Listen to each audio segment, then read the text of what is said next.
challenge which we are now faced with. I want to also, before going further, apologize because the substantial minister is off the island, Minister Arsford. We want to apologize for his absence, as our own information minister, Minister Faulkner, also away on official business. To my immediate left at the head table is Dr. Sonia Copeland from the Ministry of Health. Beside her is the newly appointed Director General of the ODPEM, Major Davis. Next to him is the Honorable Minister, Mr. Fagan. And beside him is the Executive Director of the National Solid Waste Management Authority, Ms. Jennifer Edwards, who says I should apologize for her because I've taken her off the field. She was actually on location, as we have some other persons. And beside her, the Commissioner of the Fire Service, Commissioner Mott. Welcome to the panel. The Minister is going to make a brief statement, and then we are going to be inviting each of the stakeholder agencies to provide an update, a status update on what is happening in their respective areas. And then we will also be inviting one or two of the other persons who are in the audience to give updates. I see Mr. Spooner has joined us, so we will also be hearing from him. After that, I will give you the guidelines, as you are well aware of, but I will remind you of our briefing and the questioning. Without further ado, let me now turn things over to Minister Fagan. Thank you very much, sir.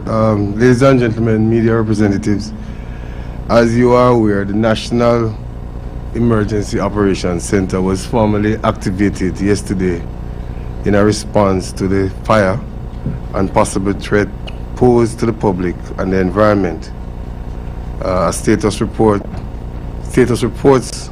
were received from critical agencies, and some of those agencies were just mentioned: Ministry of Health, NSWA, NEPA, the Fire Brigade, the police, the JDF, and of course we were advised as to what was happening on the ground. The National Response Team held further meetings to assess the situation in a bid to make a decision on critical resources required and strategies for containing an extinction of the fire. The team has been working on and will continue to work over a 24-hour basis until the situation has been brought under control. The government is very conscious and concerned of the gravity of the situation, and the Ministry of Finance has committed further assistance to address the situation. We must commend and thank the dedicated men and women, the various agencies that have been on the ground since the fire started in an effort to contain the situation. We must also extend our gratitude to representatives from corporate Jamaica for their support as we respond to this situation. I'm going to allow you to field questions to the agencies. We have with me Fire Brigade, NSWMA, ODPM, and the Ministry of Health. And therefore, Mr. Chairman, I turn back the meeting to you. Thank you very much. Thank you, Minister, for those opening remarks. We're going to have status updates from each of the agencies, as Minister has indicated. And I'm going to start with Dr. Copeland from the Ministry of Health, in light of all the concerns, the health and respiratory concerns, and much of what you might have been hearing during the course of the day. Dr. Copeland. Thank you, Mr. Chairman. The Ministry of Health has several roles to play in this situation that has been unfolding. We have the environmental lab that is engaged with NEPA in doing the analysis of the air quality. We also have environmental health officers, or we call them the public health inspectors, who have been on site since Wednesday evening doing an assessment of the situation. And of course, we have our hospital staff who mainly in the emergency departments, and these main hospitals would be the Kingston Public Hospital, Children's Hospital, National Chess, also Spanish Town and University hospitals. So we have all our staff members out who need to be responding at this time. The air quality information has been collected and is being collated as we speak, and we will have those results out for tomorrow. With respect to the hospitals responding to increased demands for care as a result of respiratory difficulties, we have had reports that the Spanish Town Hospital and the Children's Hospital have been seeing increased numbers of patients. You may be aware that mainly children from the Portmore area and those areas along the belt that is affected at this time have been accessing care as well, not just in the public sector but also in the private sector. Minister Ferguson has instructed that all health centers who offer extended care or extended hours be open on Saturday and Sunday for this weekend. And we are monitoring the situation closely so that those hospitals that I just mentioned, if they need additional personnel, we stand by ready to assist. We are moving resources from parishes that are not affected into the Kingston metropolitan area so that we will have adequate amount of nebulizers, humidifiers to use along with the oxygen tanks, and also nebulizing solutions, which is a very critical part of easing the distress for persons. At this time, we just want to ask persons who are being affected to try and reduce their exposure to the best of their ability. We say close windows. We also say use a damp rag to cover the area of the mouth.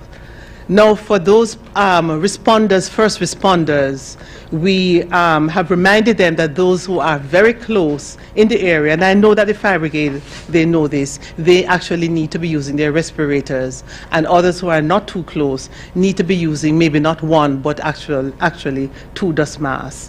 We're very pleased that all our partners are responding appropriately, and we are working with all of them to ensure that our response can be adequate. Thank you, Dr. Copeland. Thank you. Major Davis, can I invite you to update us from ODPEM? Thank you, Mr. Chairman. Good afternoon to you all. As the National Emergency Management Agency, the Office of Disaster Preparedness and Emergency Management has established the National Emergency Operations Center and is coordinating the multi-agency approach in response to this incident. We work with all partners, private and public sector partners, and I'll just give you just a basic overview of some of the roles and responsibilities of some of the partners we're working alongside. The Jamaica Fire Brigade is responsible for the on-site operations and is expected to take primacy with respect to extinguishing and managing.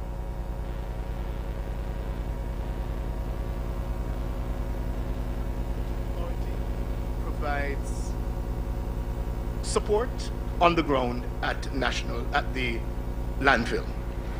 The Jamaica Constabulary Force provides security and traffic management. The Jamaica Defense Force provides security and support. The Ministry of Health, medical surveillance. NEPA manages the air quality aspect of the operation, and the Met Center is responsible for monitoring and reporting on weather conditions. Thank you. Thank you. Jennifer? Thank you very much, Mr. Chair. Ladies and gentlemen, you would be aware that it started on Wednesday. We now have on-site operating 2 D9s. We have been seeking the services of D10s and additional D9s, and we will continue to do so. We have 35 trucks that are carting material to the disposal site to assist in extinguishing the blaze. You would be aware that in the instance of landfill fires, dirt is the most effective material to be used to put out the fire. And so we have been carting material to the site. We have a full team of persons that are working at the disposal site with the fire department. Has been mentioned. They are the ones primarily responsible for extinguishing the fire, and we are giving all the support that we can in terms of both personnel and the resources that are presently and we are seeking to have made available for the extinguishing of the fire. We have reported the matter to the police and have asked them to carry out a full and comprehensive investigation into the fire and to take all necessary steps to ensure that we do not just treat this as just another fire, because we want to make sure that we are not having any unscrupulous actions at the disposal site. The fire department will assist us in providing information with regard to the cause of the fire as soon as they have completed their work. So this is where we're at now. We have been working 24 hours. All of our staff members, we don't have a strong shift system, so most of our staff have not gone to sleep since the fire started 2 days ago, and we will continue to be on a 24-hour operation. We were greatly assisted yesterday evening when the police were able to assist with the traffic management to allow the free flow of materials from the quarry to the disposal site. Thank you, Mrs. Edwards. We will hear now from Fire Commissioner Mott. Thank you, Chair. Colleagues, good afternoon. Good afternoon, members of the media. The Jamaica Fire Brigade has been in this operation mode since 4:15 Wednesday afternoon. We have been working around the clock with our partners. Currently, we are making progress, but it is very slow progress because this, as you all know, is a very difficult fire to fight. At the moment, we have 6 fire units on the ground. We have approximately 36 crew members on the ground. We have been pulling water from the Doheny River. Thankfully, this time around, we can say there is no issue with water. We have enough water to combat the blaze. We will continue to work with our partners, with other responding agencies around the clock to bring the situation under control at the earliest possible time.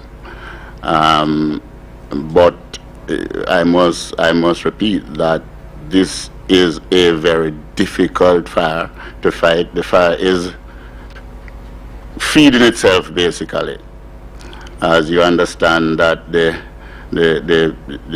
methane is there, and so there is always ready support for the fire to continue to burn for as long as it takes us to do what needs to be done. You'll notice that the entire Kingston, and in fact, I believe as far away as Clarendon. I traveled that route yesterday and I saw a trail of smoke. It's not because we're not doing work there. In fact, it's the work that we're doing that is causing the smoke nuisance that we are seeing. It will gradually reduce as we continue the effort to extinguish the blaze. Thank you, Commissioner Mott. I see Mr. Spooner in the audience, and like all of us, we were thankful for the little showers earlier today. Before we open up the briefing for questions, I'm going to ask Mr. Spooner if he could just indicate to us in terms of wind and rain expectations and what we can expect over the next couple of days. I'm going to invite you up here, Mr. Spooner. Dr. Copeland, could you allow him to sit there?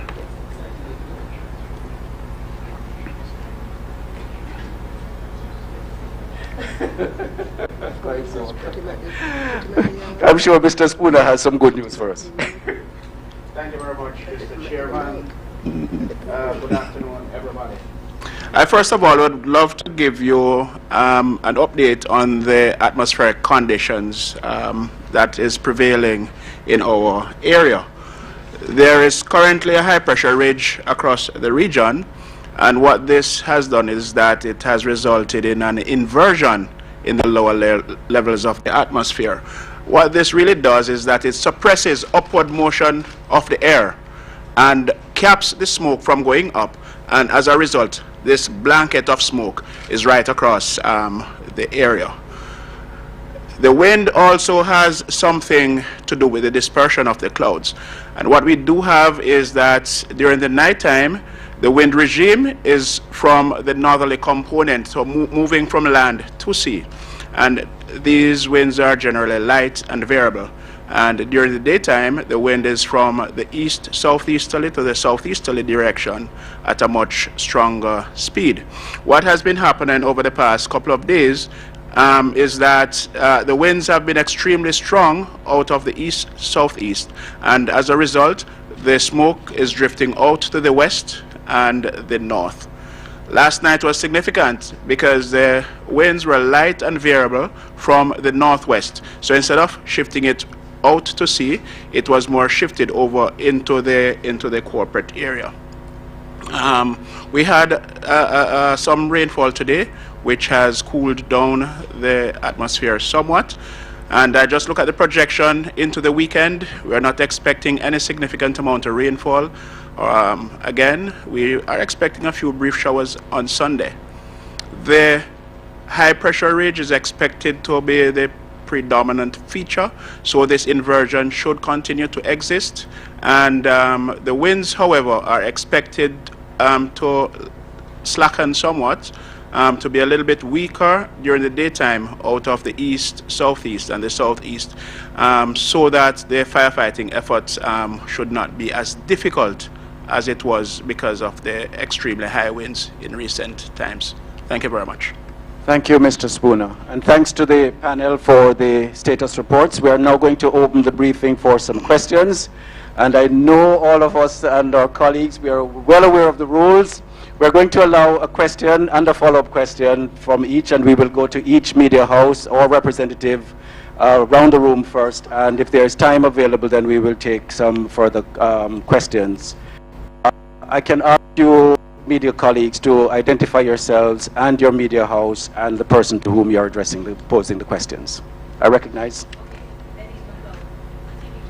RJR Communications Group. This question is for the NSWMA. You mentioned earlier that you're ensuring that you're treating this fire, that you're not treating this like any other fire. But how are you ensuring that you're not treating this like any other fire at the Riverton City landfill? My follow-up question to that is, Are you putting in measures in place like fire breaks and stuff like that? We know that that was a recommendation from the fire department.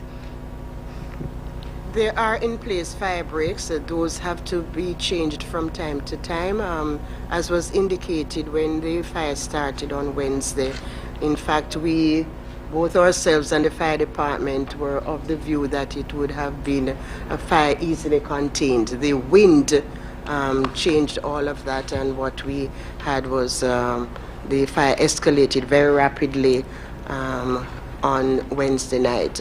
So there are fire breaks. We use both our front end and D9s to create the fire breaks. We have put in materials between the various fire cells. But as we say, from time to time, depending on the wind direction, you may have to put in additional ones or utilize the areas that were already in existence.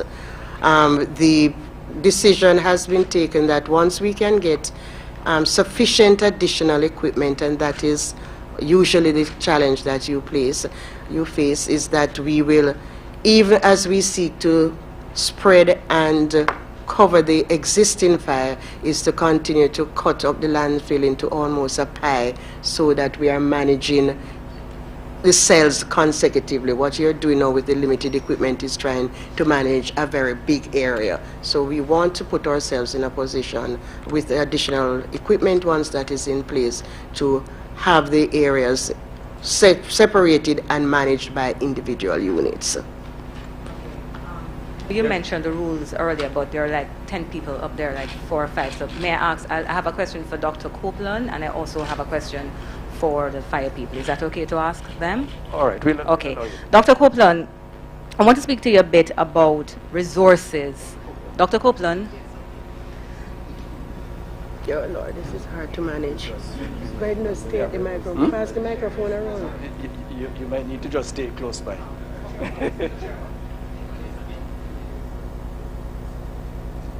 Dr. Copeland, I wanted to give us an idea of the number of additional persons now seeking medical assistance at the hospital, like in terms of percentage, like on an average day, how many you would see and how many are you seeing now because of this? That's one. And the other question would be, is this causing a strain on your resources, especially at the Spanish Town Hospital and another hospital that you mentioned? Okay, I have some very early figures so far. Medical Associate Hospital, they saw 57 persons. 52 of these persons were children. At Andrews Memorial Hospital, 26. Spanish Town Hospital, 13. St. Joseph's Hospital, 6. St. Jacob Park Hospital admitted, sent 1 child for admission, and private doctors have been calling in. So we don't have the full tally. I'm unable to tell you what the normal numbers would be in terms of persons who have respiratory problems. You have persons who are asthmatics. You have persons who have chronic obstructive lung diseases, usually seen in persons who have been smoking for a very long time. And of course, you have persons, we're now in the flu season, so you have persons who are recovering from the flu and also the common cold. But these institutions were put on alert to start noting the figures of persons who are attributing their symptoms to when we started having the smoke nuisance. On your, already small resources. Yes, the hospitals I gave you initially all indicated when we checked with them that they were coping. Now, the weekend is something that we know we have to bolster our resources for, and that is what is being done. Sure. So it's very dynamic, the situation, and we are responding. My other question is for the fire commissioner. Up to earlier today, we heard that you didn't know what caused the fire. Do you have any additional information? That's one. And my next question, my final question, has to do with air masks. Can you, sir, assure us that your firefighters, all of them, are equipped with air masks? Thanks, indeed. To the best of my knowledge, all the firefighters are outfitted with respirators, so that should be good for them. And in fact, as we speak, there are a couple of partners who have committed just today to provide us with additional masks. In terms of how the fire started, usually the fire brigade go into firefighting mode, and once we have accomplished firefighting, that's when we turn to investigation. It's kind of obviously it's kind of difficult to do both at the same time. So we will be doing our usual investigation, certainly with the police and other entities, to determine the cause of fire. Go ahead. Hi, good afternoon. Jeline Pearson from IRFM. My first question is to the fire commissioner. It has been reported that the fire NSWA says they're trucking material in to help to stem the fire. But can you give an estimation on when the fire will be out? That is a pretty risky venture. I did indicate the difficulty you have in fighting landfill fires, and therefore I would not want to make any projection as to when the fire will be extinguished. What I do know is that we are working, the Jamaica Fire Brigade along with other responding entities are working assiduously, and we will bring the fire under control at the earliest possible time. And my second question for now will be to the minister, because it's more of a broad-based question, but if anyone else at the table can answer, I'd be very appreciative. Up until Friday afternoon, which is now, can you give me an estimation of the total cost of lost production and time and school time and medical? Is that something you can give us? I think it's barely too early to take that decision, but I know that there have been reports of companies closing. I mean, I was listening to the radio today to hear that some companies have closed a half day and some schools are out. But that is as far as I would say. I'm not in a position to give an estimation. Thanks. I recognize. Thank you, Mr. Chairman. Hope to Denny, Associated Media Network. Mr. Fire Commissioner. No, I just want to deal with Ms. Edwards first. Lady Edwards, Executive Director of the National Solid Waste Management Authority. You indicated that the matter is being treated as a crime scene. My understanding is that because you think there are suspicious circumstances and you have asked the police for investigation, to assist in investigation. My interpretation of what you said. Stand corrected, of course. If it's a crime scene, what steps are being taken at this time to ensure that that crime scene is not contaminated, and therefore the integrity of any investigation would not make any sense, would not go up in smoke? Mr. O'Connor, I'm sorry, you misinterpreted the information. The seriousness that we are taking the matter with, we report all the fires that happen at Riverton to the police. The seriousness is that on this occasion, I believe that the police has treated with it in a more structured manner than has been the case in the past. It might just be a change of personnel that is responding that has caused that. But we do report the fires because we cannot determine whether or not it is one that requires police investigation or not. So we report it, and they, in collaboration with the fire department at the end of the day, determine how to proceed with the matter. It's a fire site. We are putting the fire out, so the issue of contamination or otherwise, I could not speak to that. I don't have the expertise. Okay, Ms. Edwards, there is an established rule in management that materials like fires, etc., would have been separated from ordinary. We are told that the fire is being spread because of tires which have been stored, and we are also receiving reports that they are unable to access these tires because they are far at the back, and therefore getting to them could be a problem, could damage equipment to get to them. I'm not sure. What type of management have you put in place to ensure that the integrity of the dump with respect to fires, which are a natural thing to happen at dumps? What system have you put in place to ensure that this does not reoccur? And since the last experience you had in 2012 and otherwise? Well, you would be aware that we have a distinct area for tires. There is a tire cell which is separate from the rest of the disposal site. We do not, as a matter of fact, collect tires, but whenever they come in on our garbage trucks, whether the tipper trucks or otherwise, they are picked out and separated and stored elsewhere. As was indicated earlier, because of the nature of the fire and the rapidity with which it spread, we were threatened yesterday with the tire cell being exposed to the fire, but quick action on the part of the fire department and the NSWMA team quickly averted that, and we believe that we have secured the area sufficiently now that we will not, unless the wind really just lifts up the fire and take it over there, we will not have a fire on the tire cell. Okay, my final question as based on our rules. Mr. Commissioner, Fire Commissioner, I don't know if you may need a microphone nearby, because you may need to respond.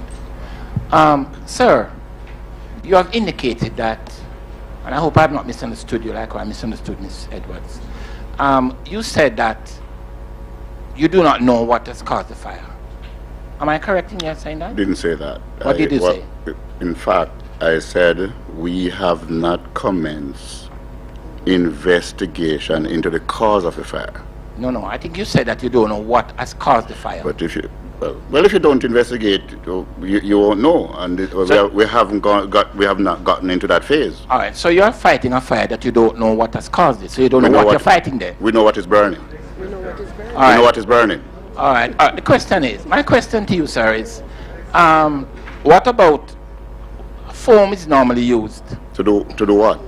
Normally used to suppress fires, for example, on an airplane, etc. Why has foam not been used instead of just water?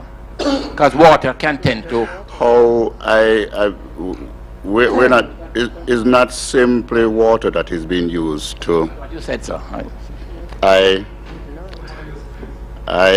don't know where you got that from, but let me just enlighten you on that. We are currently using several different approaches to extinguish the fire. What we are using at the moment is water. And no, what we, the fire brigade, strictly from a fire brigade standpoint, we are using water at the moment, but there are other things being used to extinguish the fire. There's dirt being placed on it as well. It is not new. We have not departed from the practice or the approaches that we have taken over all this time. Foam is not appropriate. Foam is not appropriate for landfill fires. Thank you, Commissioner. Althea Saunders from the Jamaica Observer.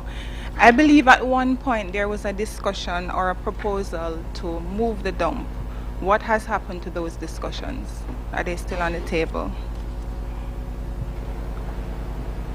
The NSWMA has sought alternative location sites for the establishment of a sanitary landfill because we don't want to create another dump.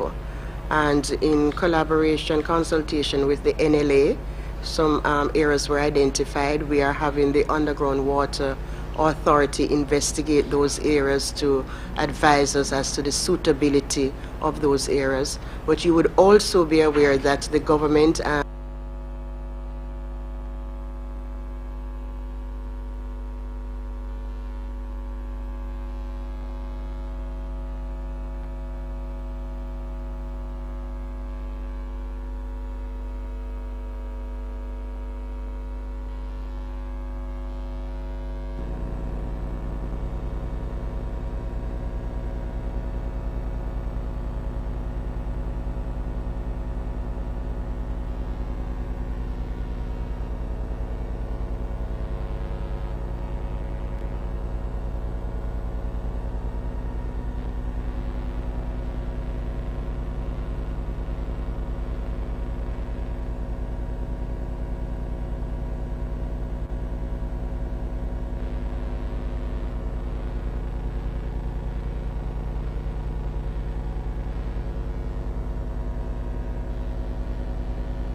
the fire chief said that if he's not able to put a time on when we're able to bring the fire under control, that would probably mean sometime next week. It could be out tomorrow.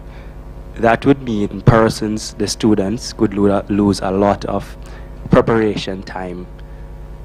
How are we going to combat this? Because, I mean, they do have GSAT to do. I think luckily we have the benefit of, where are we? Today is Friday. We have the benefit of Saturday and Sunday. We can only hope that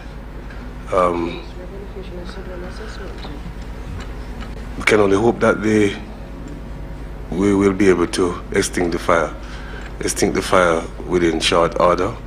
But outside of that, the Ministry of Education will have to do an assessment to determine the way forward as far as that is concerned. I have another quick one. According to our sources, Miss Edwards, sorry. I don't know, I'm Jennifer Edwards, sorry about that. According to our sources, fires in the past, persons, contractors helping to fight the fire have not been paid.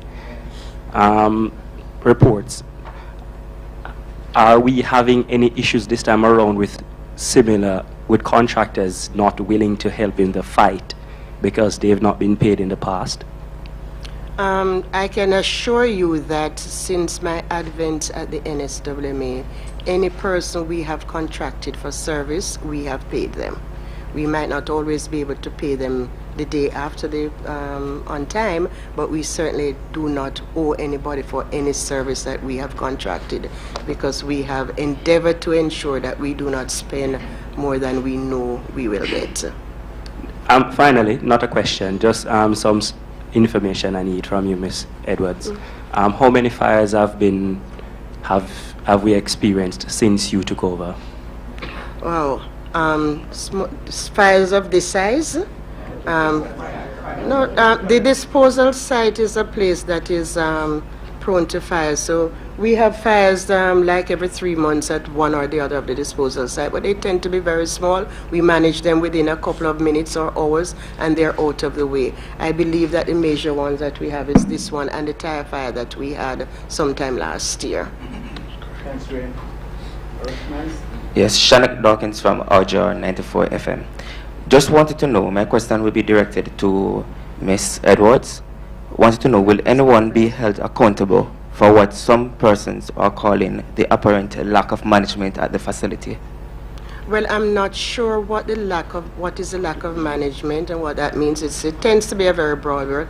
The fire at Riverton is certainly not something that the NSWMA has facilitated, encouraged, or otherwise it. So I'm not of the view that there is a lack of management. What we may have, and from time to time do speak of, is lack of resources to implement that management plan.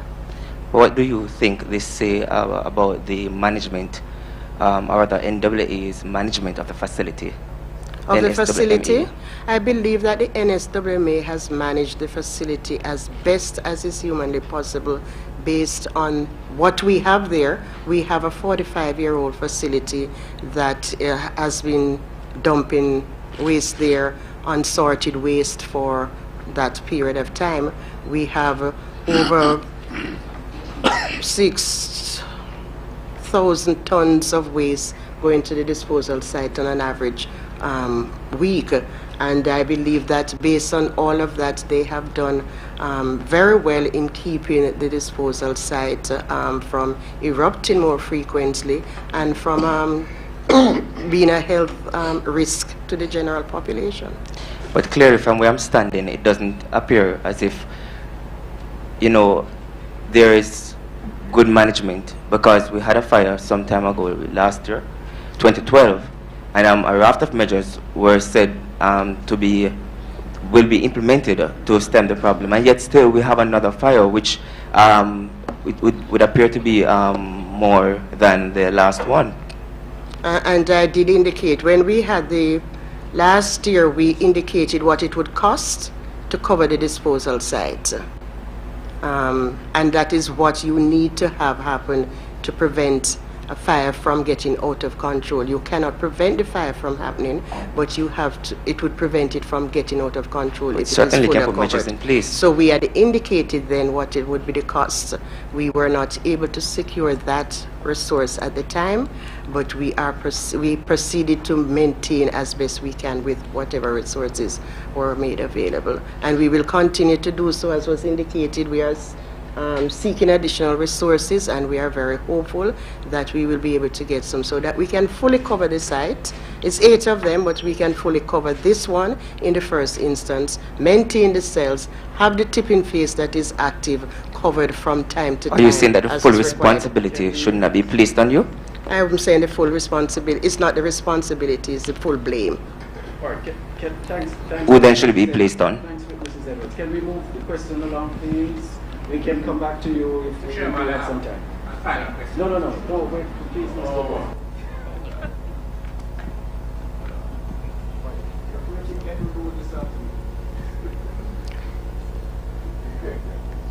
Hi, good afternoon. Richard Mitchell from the Gleaner Company.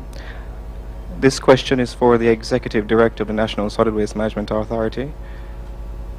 Can you give us an idea of the extent of the fire in relation to the disposal site? How much of the disposal site is on fire right now? Wow. I have not had the opportunity to do an air view of the fire. The JDF has done one, but based on our physical examination, the disposal site is 120 acres of land, and we suspect that about half of that is presently engulfed in the fire. Thank you. Another question, please, for the Executive Director. If the fire started on Wednesday afternoon, why wasn't it able to be quelled at that time? I think we had explained earlier about the wind, the very high wind, and the fact that the response that was put in place in terms of getting it out, the tractors, the dirt, the fire department that came to treat with what would have normally been a small fire. Once the wind began to lift up as high as it did and it changed the direction in the continuous way that it did, it really altered the plans that were in place for the initial fire. And my final question. We received media reports this morning that the fire was out. Was that incorrect, or was the fire out this morning? I'm not sure who you received it from. We didn't issue any such statement. Thank you. Have we covered all our journalists? After? No? Good? Yes? Vaughn Davis from JS. Well, I guess Mr. Fagan can take this one. Insofar as the persons living in and around the dump itself, considering we don't quite know when the flame may be extinguished, are there any measures being taken to safeguard their health and safety at the dump, or is there any we can guarantee that they will be provided some kind of assistance to ensure that they don't get sick or things of that nature? Once the report comes to us, whatever assistance we can give, certainly we will make those the assistance available. We are at this time trying to get as many masks as we possibly can, and of course those will be distributed accordingly. Dr. Copeland, would you be able to Thank you, Mr. Chair. In addition to this, we are ensuring that at least 2 clinics in that area will remain open, and the residents who live in and around that area will be able to access care. That's the Maxfield Park Health Center. I need to check for the other names. Maxfield Park, Olympic Gardens. Well, so far, those are the clinics that we have made arrangements, and Glen Vincent. Thank you. All right. She has answered your question. No, but she has answered your question. These are the clinics that we can confirm. Yes, we can confirm. Yes. I think they took the decision that the clinics that are in the heart of the smoke fog would not be open at this time, and Duane Park is one such. All right. Yes, okay. We are going to take two final questions. Yes, Duane? Yeah, Duane again. Quick question, Ms. Edwards. You just said half of the property is under fire? That's what you said? That is the assessment, a rough assessment, yeah. Just quickly, if you could, is this the biggest fire then that we've ever experienced at the dump? I would suspect so, as we said, that the wind factor certainly impacted in a significant way the ability of the fire department and ourselves to manage and contain that fire. All right, last question. Last question. I have two questions. I don't know which one to ask. Yes, so with about half of it engulfed, a lot of people make their earnings from the landfill. What will happen to those people?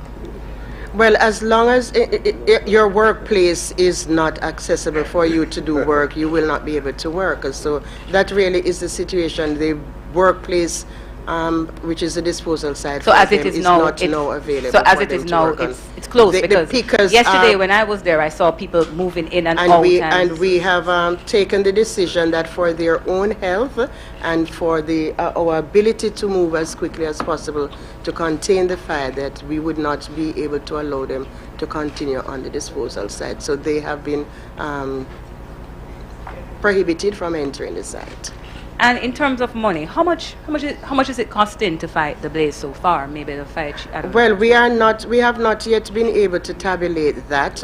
We are not going to know until we have determined, until we have brought the fire under control.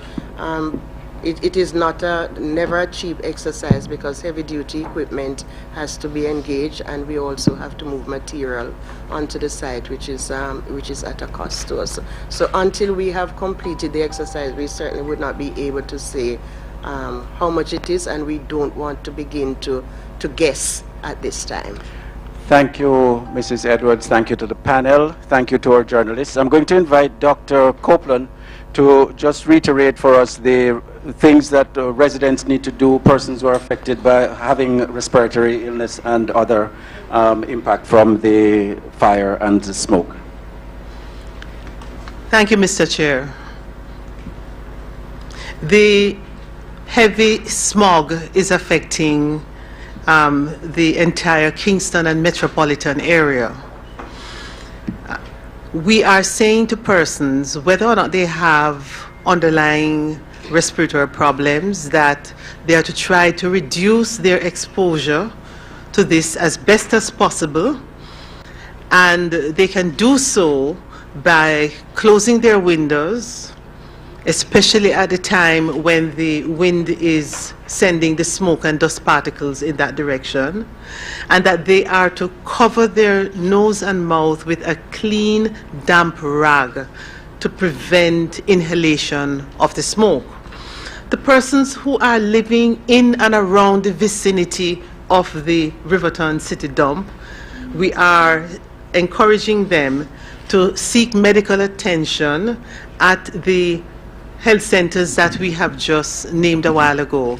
We are going to be open all weekend, and so the Maxfield Park Health Center. We are also going to be open at the Glen Vincent Health Center, and there could possibly be other centers as well. Notwithstanding, please remember that the hospitals will be standing ready to assist persons who are having respiratory difficulties. Thank you, Dr. Copeland. Thank you to our panel. Thank you, Minister. Thank you, members of the media, for joining us this Friday afternoon. Good afternoon.